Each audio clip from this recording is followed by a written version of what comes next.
Welcome to switch word series day 25. ಇವತ್ತಿನ switch word gossiping, rumours ಅಂತ ಹೇಳ್ಬಹುದು. ಅಂದರೆ ನಿಮ್ಮ ಬಗ್ಗೆ ಯಾರು ಹೀಯಾಳಿಸಿ ಮಾತಾಡೋದಾಗಲಿ ಅಥವಾ ಕೆಟ್ಟದಾಗಿ ಮಾತಾಡೋದಾಗಲಿ, ನಿಮ್ಮ ಬಗ್ಗೆ ಇಲ್ಲದ ಸಲ್ಲದ ಮಾತಾಡೋದಾಗಲಿ, ಈ ಸ್ವಿಚ್ ವರ್ಡನ್ನು ನೀವು ಬಳಸಬಹುದು. ತುಂಬ ಪವರ್ಫುಲ್ ಸ್ವಿಚ್ ವರ್ಡ್ ಅಂತಲೇ ಹೇಳ್ತೀನಿ.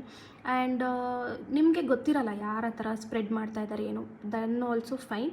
ಜಸ್ಟ್ ಇದನ್ನು ಚಾಂಟ್ ಮಾಡಿ ಅಷ್ಟೇ. ಎವ್ರಿ ಡೇ ಅಟ್ಲೀಸ್ಟ್ ಒಂದು 5 ಮಿನಿಟ್ಸ್ ಆದರೂ ಚಾಂಟ್ ಮಾಡಿ. ಆ್ಯಂಡ್ ನೀವೆಲ್ಲಾದರೂ ಹೊರಗಡೆ ಯಾವುದಾದ್ರೂ ಕೆಲಸಕ್ಕೆ ಹೊರಟಿದ್ದೀರಾ ಅಂತ ಹೇಳಿದಾಗಲೂ ಕೂಡ ಇದನ್ನು ಒಂದು 5-10 ಮಿನಿಟ್ಸ್ ಚಾಂಟ್ ಮಾಡಿಬಿಟ್ಟು ಹೋಗಿ, ಅಥವಾ ದಾರಿಯಲ್ಲಿ ಹೋಗ್ತಾ ಚಾಂಟ್ ಕೂಡ ಮಾಡ್ಕೊಂಡು ಹೋಗ್ಬೋದು.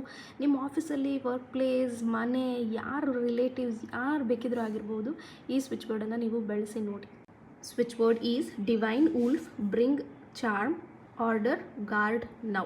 ಸೊ ಇದು ನಿಮಗೆ ಬ್ಯೂಟಿಫುಲ್ ಆದಂತಹ ಪ್ರೊಟೆಕ್ಷನ್ ಕೊಡುತ್ತೆ. ಯಾರೇ ಆಗಲಿ ನಿಮ್ಮ ಬಗ್ಗೆ ನೆಗೆಟಿವ್ ಆಗಿ ಮಾತಾಡೋದನ್ನು ಸ್ಟಾಪ್ ಮಾಡ್ತಾರೆ, ಮತ್ತು ನಿಮ್ಮ ಬಗ್ಗೆ ಇಲ್ಲದ ಸಲ್ಲದನ್ನು ಸ್ಪ್ರೆಡ್ ಮಾಡೋದನ್ನು ಕೂಡ ಸ್ಟಾಪ್ ಮಾಡ್ತಾರೆ. ಅಟ್ಲೀಸ್ಟ್ 48 ಡೇಸ್ ಟ್ರೈ ಮಾಡಿ, ನೀವೇ ಚೇಂಜಸ್ನ 100% ನೋಡಿ.